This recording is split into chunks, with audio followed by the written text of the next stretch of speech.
my friends, and welcome to another weekend update. From very high above all the puerile and insipid forms of Wyoming mainstream media, this is Cowboy State Politics.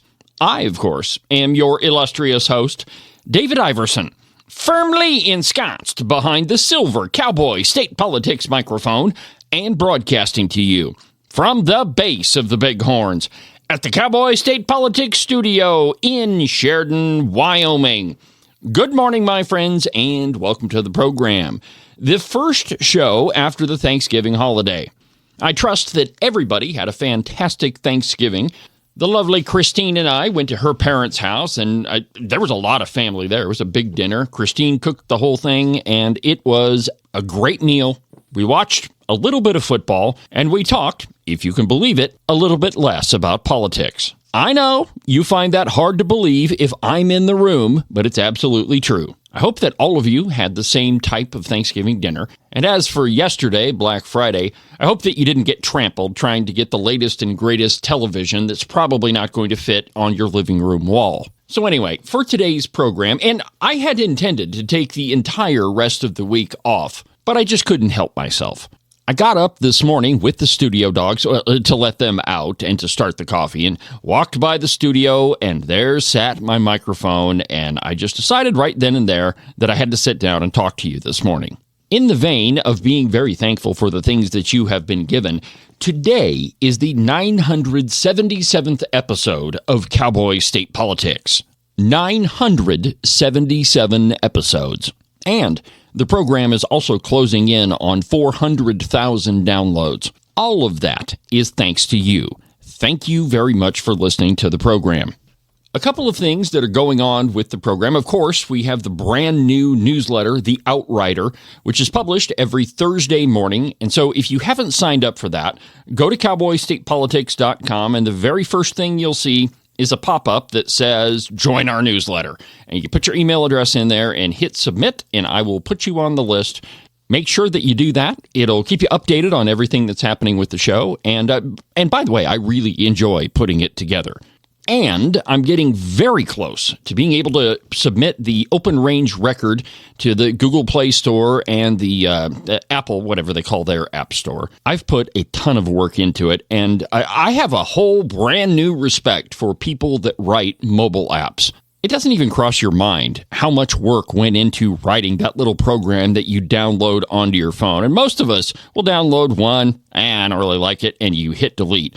But it never occurs to you how much work actually went into creating that tiny little program. Well, my friends, I can assure you it's a lot.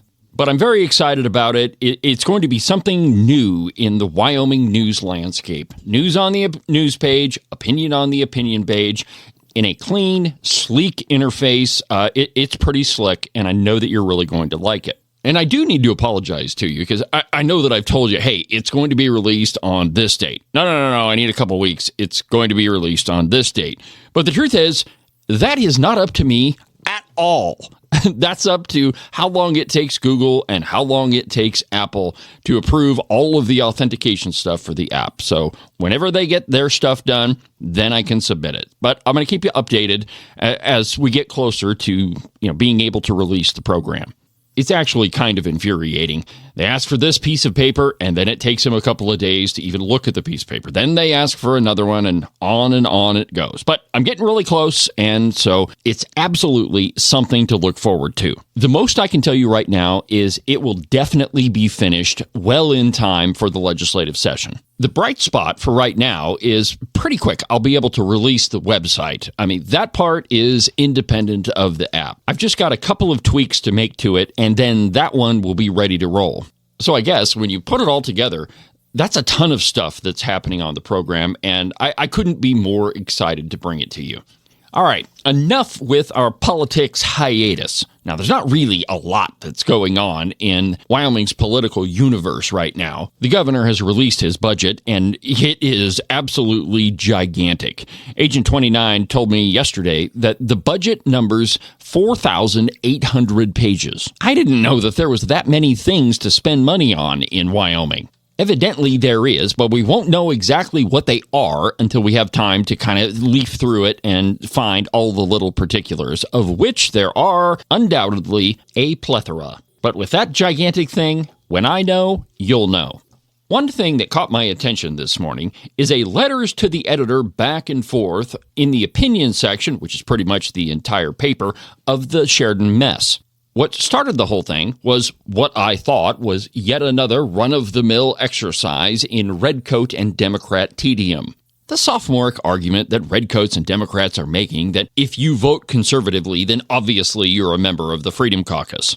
Interestingly enough, it was a colleague of theirs, Vladimir Lenin, who once said, "Show me who your friends are, and I'll show you who you are. Socialists unite, I suppose." There's a lot of problems with this line of thinking. On face, it's idiotic, but it also proceeds from a false assumption. Now, just because the studio dogs hang out all of the time together, that doesn't necessarily mean that they're the same type of dog. Now, it's absolutely a fact that they're both awesome, and they both hang out in the studio, but it doesn't logically follow that they're the same type of dog. But that is the absolute depth of the argument that the Redcoats and Democrats are making towards the Freedom Caucus. Never mind that they and their pals in the media are absolutely treating you like you're a moron and would fall for this type of stupid reasoning. Or more accurately, lack of reasoning. Before I get too carried away, let me just read to you what I am referring to. From a really dumb letter to the editor in the pages of the Sheridan Mess, written by a guy named Darren Rogers, who's obviously a card-carrying Democrat. Quote, the Cowboy State Daily, conducted a membership survey of the Wyoming Freedom Caucus. Representative Ken Pendergraft, I'll remind Mr. Rogers that his designation is Agent 29, proudly stated yes. Tom Kelly stated that he declined an offer to join, and Lori Bratton didn't answer. Skip the next paragraph, because it's irrelevant to the conversation we're having right now. We'll get to that part later. And it says, Representative Bratton claims that she is a lifelong Republican.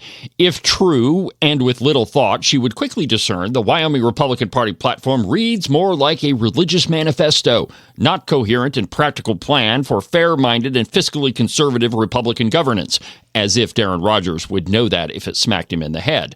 The Wyoming Republican Party platform conflates religious ideology with conservative values. Though both Representative Bratton's and Kelly's statements may be accurate, their voting record during the 2025 legislative session shows otherwise. Both consistently voted for the Wyoming Freedom Caucus 5 and Dime agenda. He gives a couple of examples and then ends his screed this way, quote, though both Bratton and Kelly may not officially be members, both representatives support and align with the cabal Wyoming Freedom Caucus and its extreme agenda. Shame on both representatives, Bratton and Kelly, for their deceptions. Thank you, Representative Pendergraft, for being honest about your membership. End quote. Yeah, I know. Pretty incredible. Wow. Before we go any further, let's take a quick break and do something that I'm pretty sure the author of this opinion piece would definitely not be in favor of. Free market capitalism.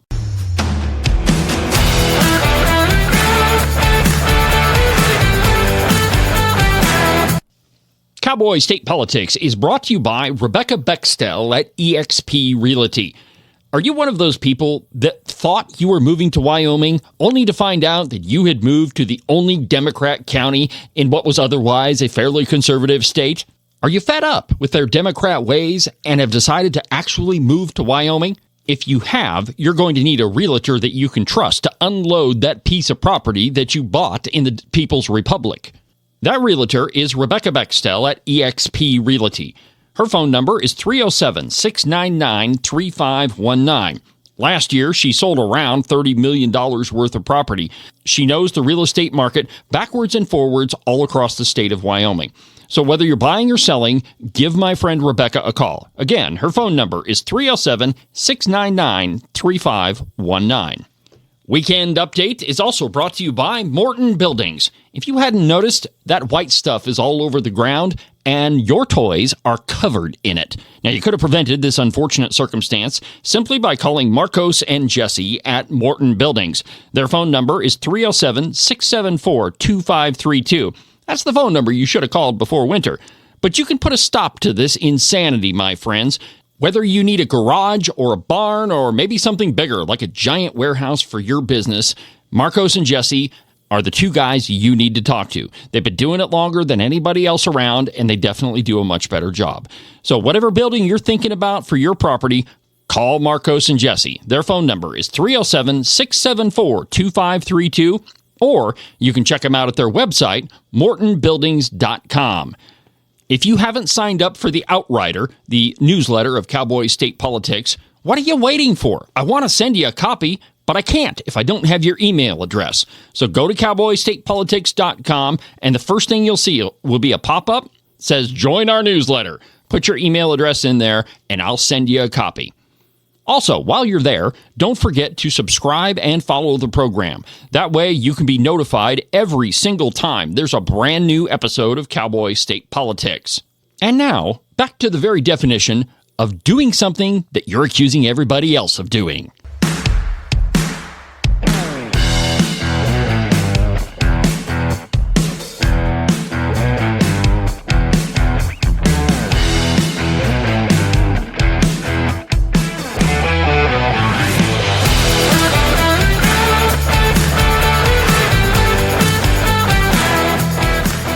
Before the break, I read you a ridiculous piece out of Darren Rogers' op-ed in the Sheridan Mess. Yeah, if you vote conservatively, you have to be a member of the Freedom Caucus. Complete absurdity. Now let me tell you why.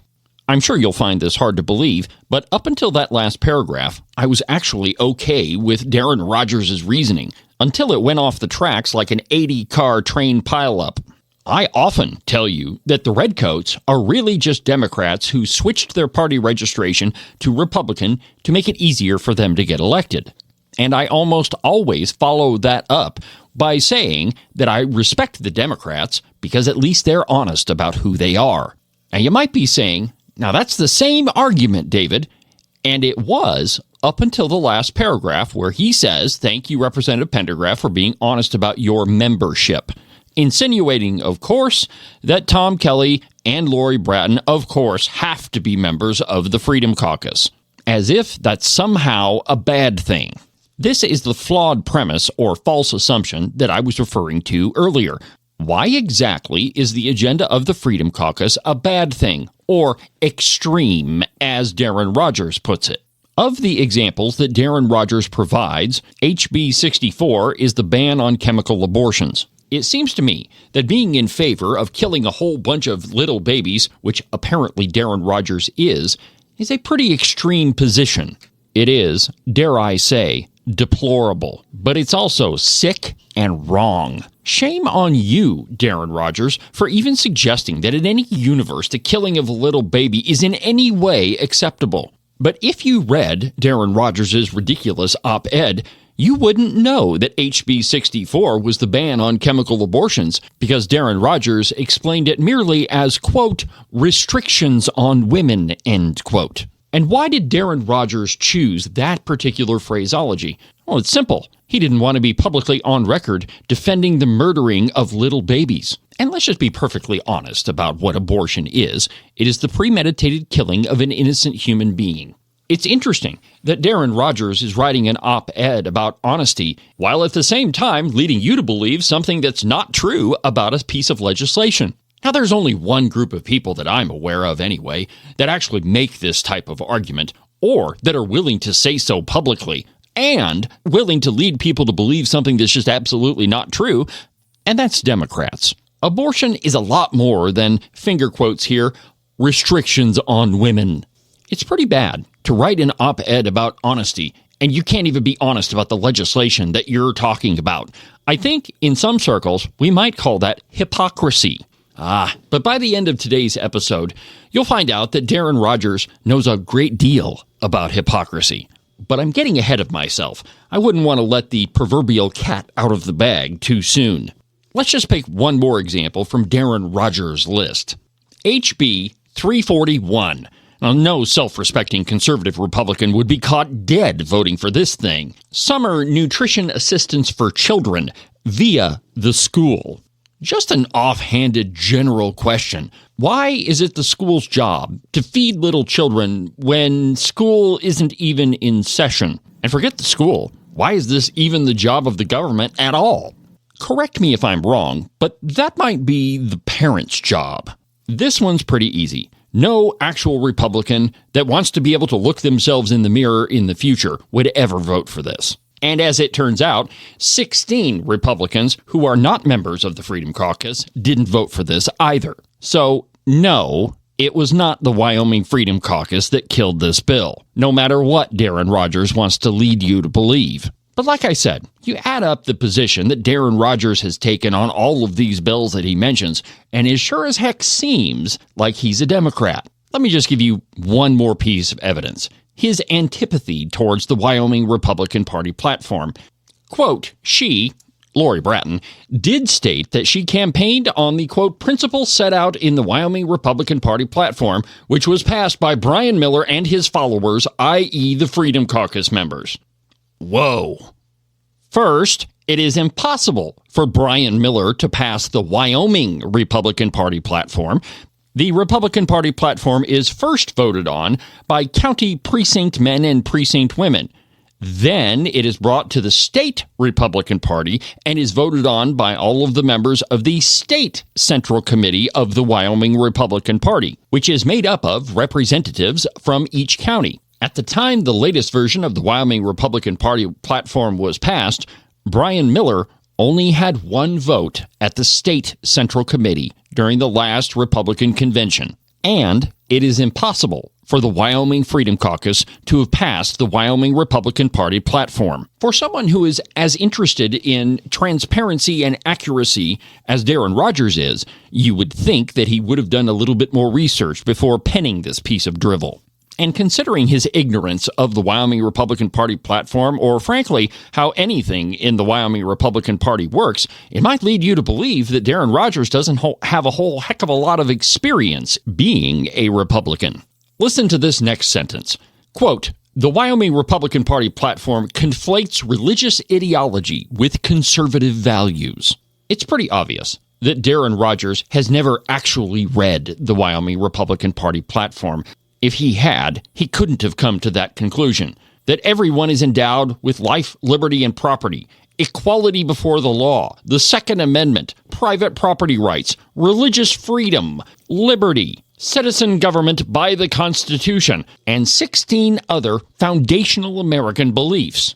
Terrifying ideas! But really, the one that set off Darren Rogers, and this is probably where he stopped reading the Republican Party platform, is the first plank, that of life. Quote, that all individuals are endowed by their Creator from the moment of conception to the moment of natural death with the rights to life, liberty, property, and the pursuit of happiness. The only purpose of government is to protect these rights for all. But that's not only a religious tenet, that's an American one. That we do believe in life, liberty, property, and the pursuit of happiness. I hate to break it to Darren Rogers, but that word life also appears in the Constitution. But there again, there's some question as to whether he read that document either. But in the end, all of this points to Darren Rogers being a Democrat. He certainly holds a lot of Democrat beliefs. He thinks it's okay to kill children and mislead people that that's what he actually believes. Don't forget, he called the ban on chemical abortions restrictions on women. And why would you completely disagree with the Wyoming Republican Party platform, which hasn't changed, really, in several years, and be a member of that group? You wouldn't. It doesn't make any sense. Unless, of course, you're not really being honest about who you are. And, of course, Darren Rogers wouldn't do that. He's written at least 2 op-eds demanding transparency and honesty out of his elected officials. Clearly, he believes in those ideals. He said so publicly. Now, remember what I said at the beginning of this episode, that given all of Darren Rogers' positions and beliefs that he holds, that he has to be a card-carrying member of the Democrat Party, that he couldn't possibly be a Republican, because actual Republicans don't believe the things that Darren Rogers does. We would all be mistaken, my friends, because in 2022, Darren Rogers was a registered Republican. So much for accuracy, transparency, and being honest with the people you're talking to. Eh, Darren? There's nothing quite like being a prime example of the very same thing you're accusing other people of being. I swear, my friends, you really can't make this stuff up.